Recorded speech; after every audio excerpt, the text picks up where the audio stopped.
On May 29, 1917, a baby boy was born in Brookline, Massachusetts. His name was John Fitzgerald Kennedy, later known around the world as JFK. No one knew that this child would one day become one of the most famous presidents in American history. John was born into the wealthy and influential Kennedy family. His father, Joseph P. Kennedy Sr., was a successful businessman who believed that his children should achieve greatness. His mother, Rose Kennedy, raised her children with discipline, faith, and a strong sense of public service. John was the second of 9 children. Growing up in a large family was competitive. His brothers and sisters constantly challenged each other in sports, academics, and leadership. From an early age, John learned to compete and never give up. Although his family was rich, his childhood was far from easy. John suffered from frequent illnesses. He often spent weeks in bed with high fevers and severe pain. Doctors were sometimes unsure whether he would recover. While other children played outside, John passed the time reading books about history, politics, and famous leaders. Those books changed his life. He became fascinated by great civilizations, wars, and the people who shaped history. He dreamed that one day he, too, might make a difference. As he grew older, John attended private schools, but his health problems continued. Even so, he developed a sharp sense of humor and a calm personality that made him popular among friends. His father had high expectations. Joseph Kennedy often reminded his children that success required courage, discipline, and hard work. Those lessons stayed with John throughout his life. By his teenage years, the world was changing rapidly. Europa was moving toward another major war, and America would soon face one of the greatest conflicts in history.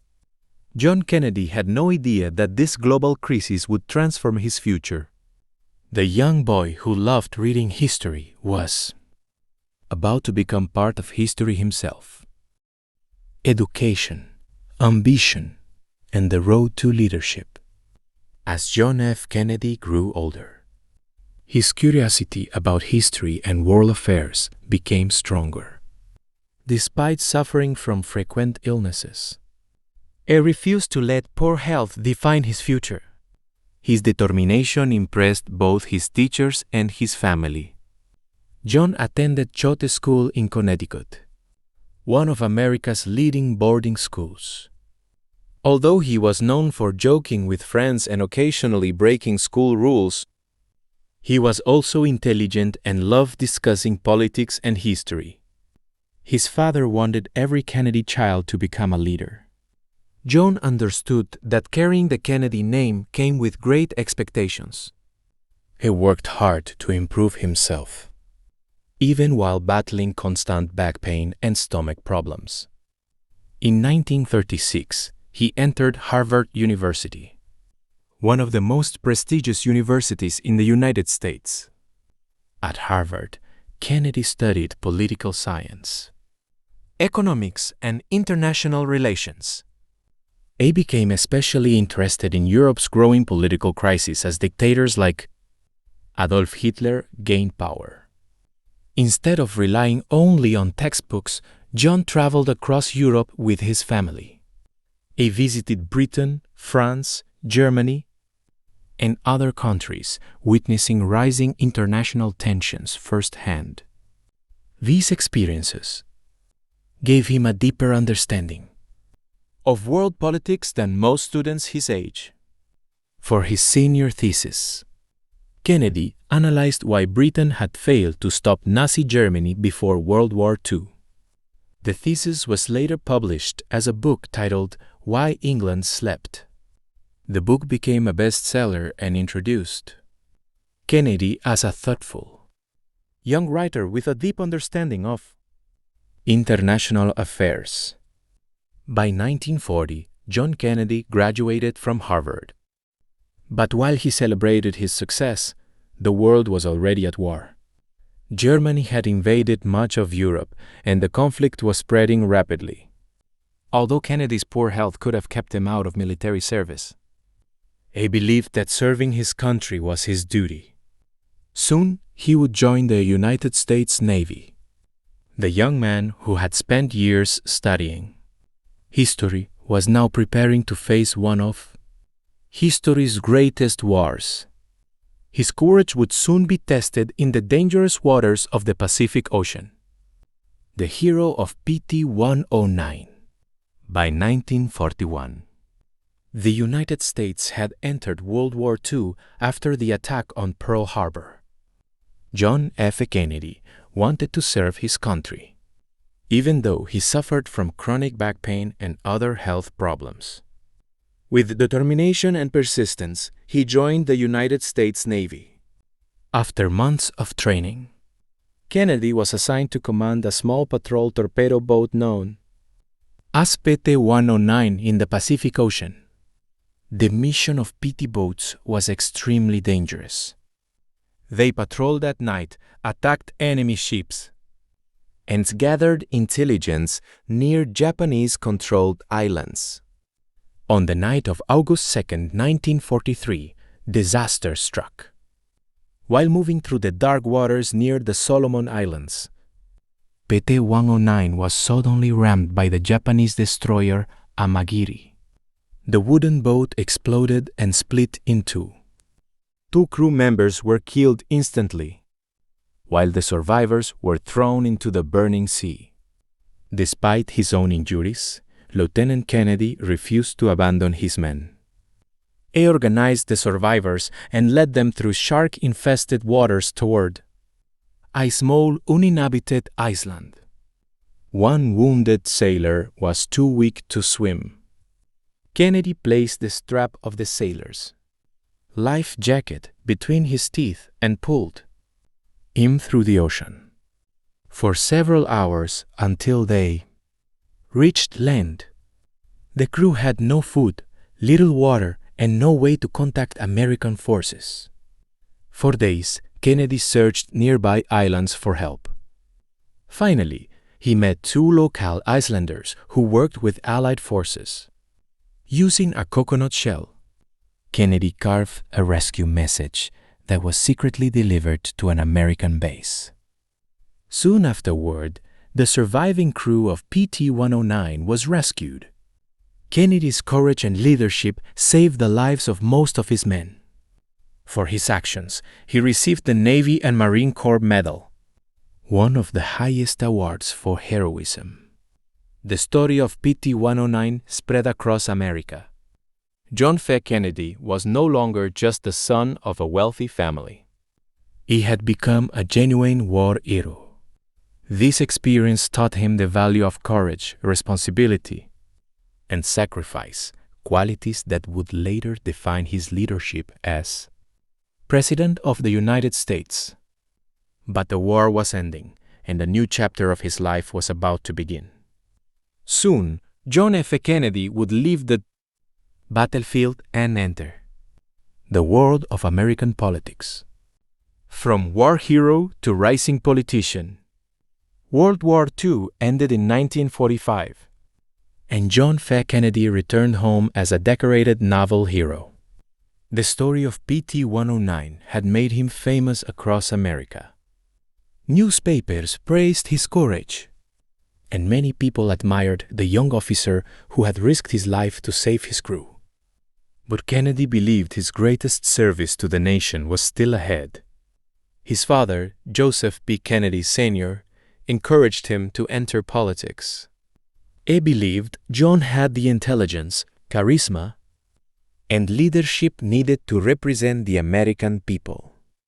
In 1946, at just 29 years old, John F. Kennedy announced his campaign for the U.S. House of Representatives from Massachusetts. It traveled across cities and neighborhoods, meeting workers, veterans, business owners, and families. Instead of giving long speeches, Kennedy preferred listening to people's concerns about jobs, education, and the country's future. His friendly personality and inspiring war record helped him gain public trust. On Election Day, Kennedy won by a large margin. He became one of the youngest members of the United States Congress. In Washington, D.C., he quickly earned a reputation as a hardworking and thoughtful representative. He carefully studied national issues, foreign policy, and economic development before making decisions. However, his health problems continued. Kennedy underwent several painful medical treatments and surgeries for his chronic back condition. At times, the pain was so severe that doctors feared he might never fully recover. Even so, he refused to leave public service. While recovering, he spent countless hours reading history, politics, and biographies of great leaders. He believed that learning from the past was essential for making better decisions in the future. His determination impressed both colleagues and voters. By the end of his first term, many people saw John F. Kennedy not only as a war hero but also as a promising young political leader with a bright future. His journey in Congress was only the beginning. A much greater challenge awaited him, the United States Senate, where his national reputation would continue to grow. The young senator from Massachusetts, John F. Kennedy, decided to take on a bigger challenge in 1952. He ran for the United States Senate from Massachusetts. The election was extremely competitive. Kennedy faced an experienced Republican opponent, but he used his strong communication skills, energy, and connection with ordinary people to win the support of voters. At the age of 35, John F. Kennedy became a United States Senator. His time in the Senate helped him build a national reputation. Kennedy focused on issues such as labor rights, national security, and improving the lives of working Americans. He also became known for his interest in foreign policy and international affairs. However, behind his political success, Kennedy continued to struggle with serious health problems. His back pain became so severe that he needed major surgery in 1954. During his recovery, Kennedy spent months away from politics. Instead of giving up, he used this time to write a book about courageous American politicians. The book, Profiles in Courage, described leaders who made difficult decisions despite facing criticism. Published in 1956, the book became a major success and later won the Pulitzer Prize for biography. This achievement increased Kennedy's popularity across the country. By the late 1950s, many Americans viewed him as a young, intelligent, and inspiring leader. His speeches attracted large audiences, especially younger generations who wanted a new direction for America. Kennedy was becoming more than just a senator from Massachusetts. He was becoming a national figure. But his biggest challenge was still ahead. The next step would be a battle for the highest office in the United States, the presidency. After serving in the U.S. House of Representatives for 6 years, the road to the White House. By 1960, John F. Kennedy had become one of America's most recognizable young politicians. Although only 43 years old, he announced his campaign for President of the United States. Many critics believed he was too young and inexperienced. Others questioned whether America was ready to elect its first Catholic president. Kennedy refused to let those doubts stop him. He traveled across the country, Speaking about a bold vision he called the New Frontier. It promised economic growth, stronger national defense, better education, and a new era of American leadership. The election became one of the closest in U.S. history. Kennedy faced Republican candidate Richard Nixon, who was serving as vice president. For the first time, Americans watched a presidential debate live on television. Kennedy appeared calm, confident, and energetic. His performance impressed millions of viewers and helped change the course of the campaign. On November 8, 1960, Kennedy narrowly won the election. At just 43 years old, he became the youngest person ever elected President of the United States. On January 20, 1961, he took the oath of office. During his inaugural speech, he delivered words that would inspire generations. Ask not what your country can do for you, ask what you can do for your country. His presidency had begun, but the challenges waiting for him would be greater than anyone imagined. The Bay of Pigs crisis. Only a few months after taking office, President Kennedy faced his first major foreign policy crisis. The United States wanted to remove Fidel Castro, the communist leader of Cuba. A secret CIA plan was created to support Cuban exiles in an invasion known as the Bay of Pigs in April 1961. The operation began, however. The invasion quickly failed. The invading force was overwhelmed, and many fighters were captured. The failure embarrassed the United States and damaged Kennedy's reputation.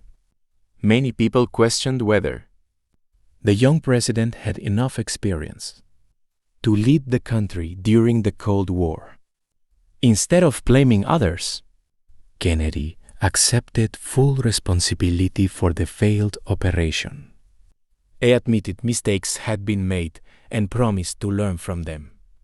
This honesty earned him respect, even from some political opponents. The Bay of Pigs became a turning point in Kennedy's presidency. It strengthened his national security team, improved decision-making inside the White House, and became more cautious when dealing with international crises. The lessons he learned during this failure would soon help him face an even greater challenge, the Cuban Missile Crisis. When the world came closer than ever to nuclear war. The Cuban Missile Crisis, the world on the edge of war. In 1962, John F. Kennedy faced the most dangerous moment of his presidency.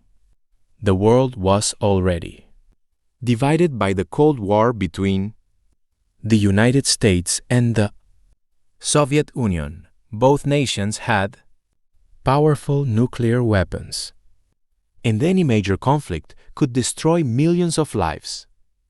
The crisis began when American spy planes discovered something shocking. Soviet Union missiles were being placed in Cuba, just about 90 miles from the coast of Florida. These missiles could potentially reach many American cities. When Kennedy received the news, he immediately called together a group of his top advisors.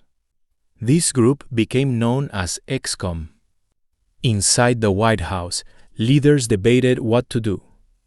Some military officials wanted an immediate airstrike against Cuba. Others suggested invading the island. But Kennedy feared that attacking Cuba could force the Soviet Union to respond with nuclear weapons. Instead of choosing immediate war, Kennedy decided on a more careful approach.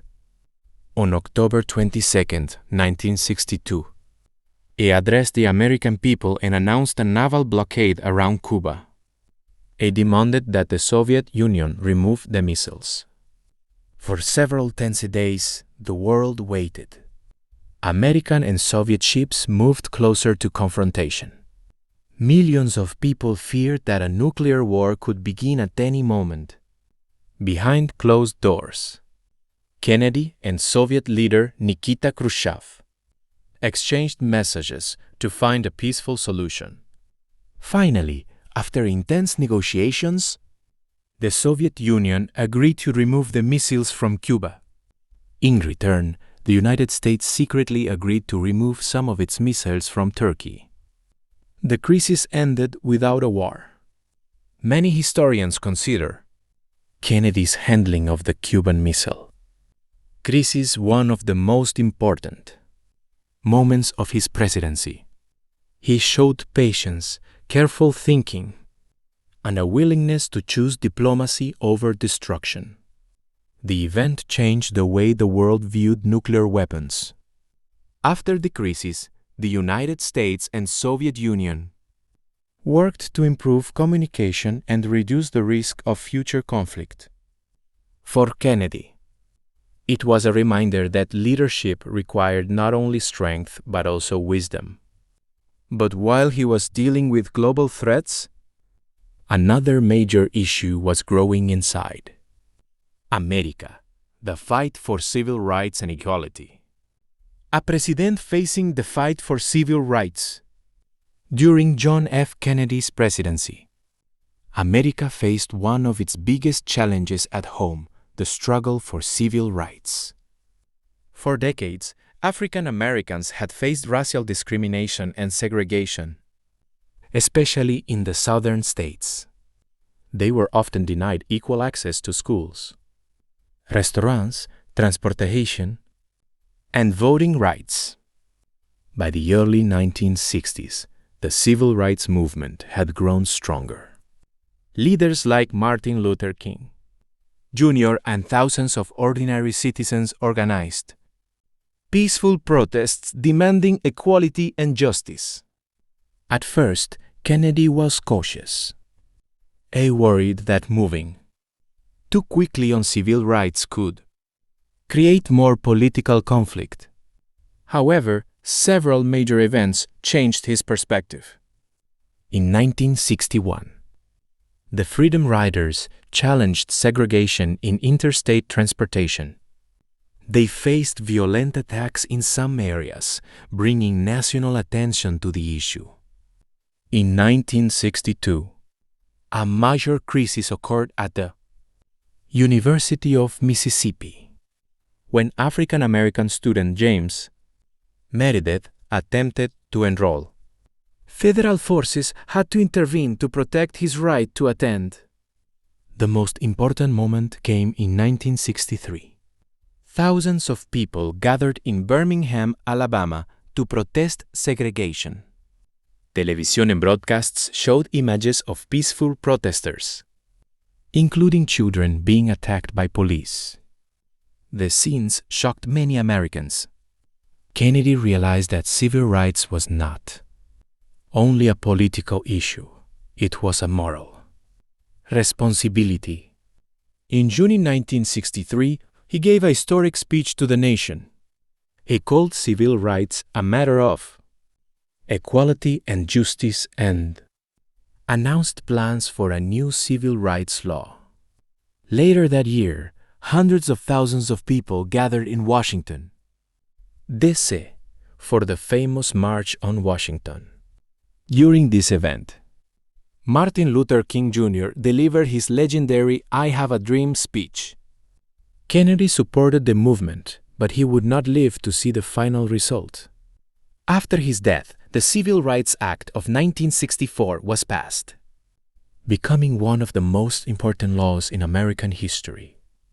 Kennedy's role in civil rights remains an important part of his legacy.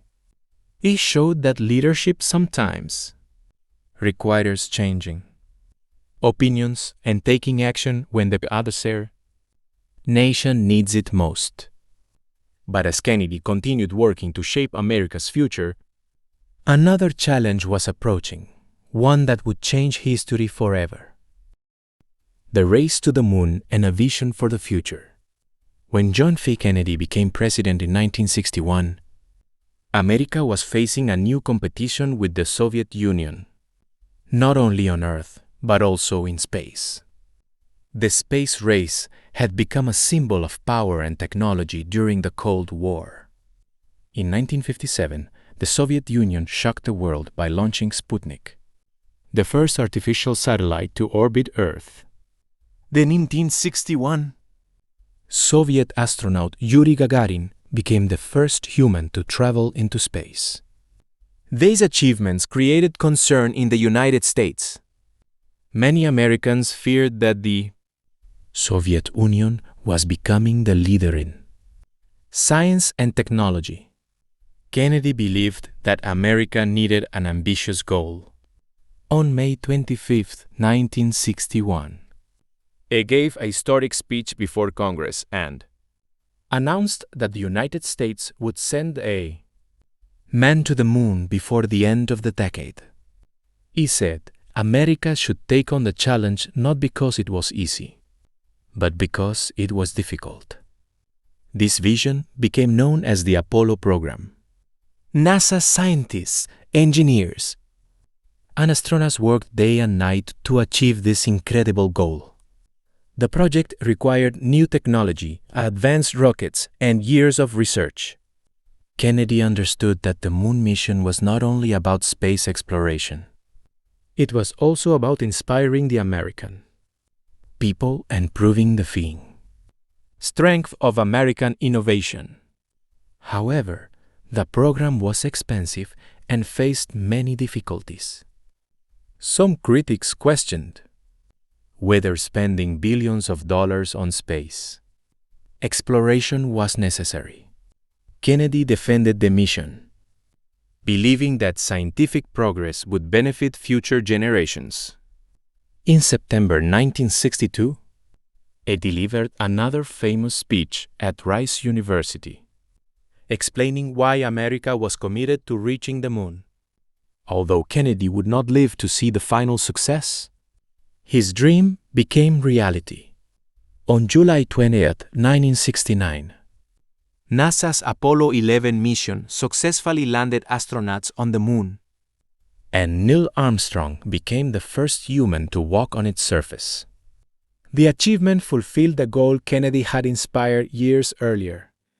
The space race became one of the greatest scientific achievements in human history. Kennedy's vision showed that a leader's ideas can continue to influence the world long after they are gone.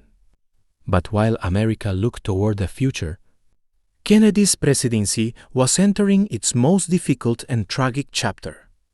In November 1963, President John F. Kennedy traveled to Texas to strengthen political support before the next presidential election. On November 22, 1963, he arrived in Dallas with First Lady Jacqueline Kennedy. Thousands of people lined the streets, waving flags and cheering as the presidential motorcade moved through the city. The atmosphere was joyful. As the limousine passed through Dealey Plaza, gunshots suddenly rang out. Kennedy was critically wounded. The motorcade rushed to Parkland Memorial Hospital, where doctors fought to save his life. Despite their efforts, President John F. Kennedy was pronounced dead at 1 p.m. America was shocked. Millions of people listening to radios and watching television could hardly believe the news. Within hours, police arrested Lee Harvey Oswald as the main suspect. The nation entered a period of deep mourning, the investigation and national mourning. After Kennedy's death, Vice President Lyndon B. Johnson took the presidential oath aboard Air Force One. The country needed leadership during a time of grief. Crowds gathered outside the White House. People cried openly as news spread around the world. Leaders from many nations sent messages of sympathy.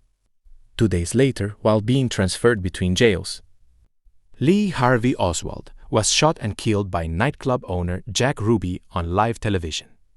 Because Oswald never stood trial, many questions remained unanswered.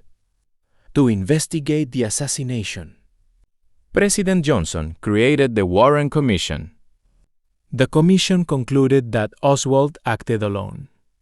However, many people continued to question the findings, leading to numerous books, documentaries, and debates that continue today. Kennedy's funeral was watched by millions across the world.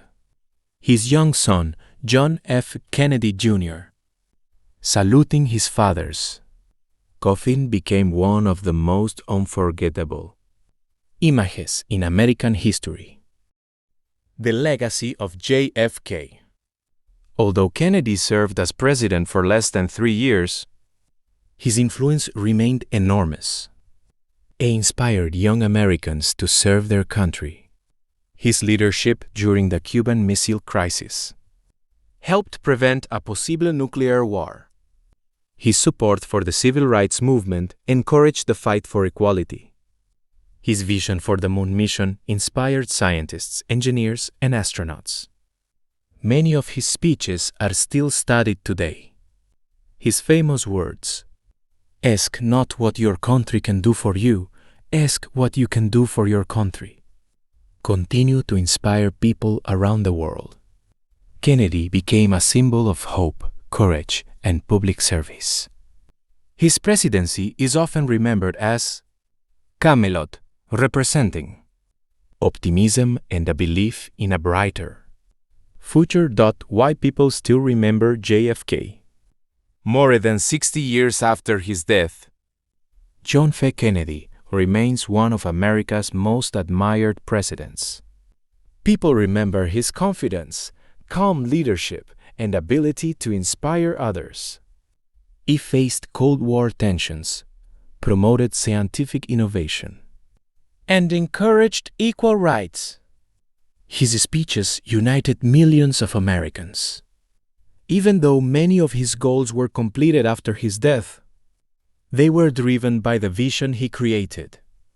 The moon landing, advances in civil rights, and America's growing role in the world all reflected ideas he strongly supported. His life showed that leadership is about vision, courage, and responsibility. The president who inspired a generation. John Fitzgerald Kennedy lived only 46 years, but his impact changed history. From a sick child to a war hero. From a young congressman to the 35th President of the United States. His journey inspired millions. He led America through dangerous international crises, encouraged the fight for equality, and challenged humanity to reach the moon. Although his life ended suddenly in Dallas, his ideas continue to shape the future. Today, schools, airports, libraries, and memorials bear his name. Historians continue to study his leadership, while the people around the world remember him as a president who inspired hope during uncertain times.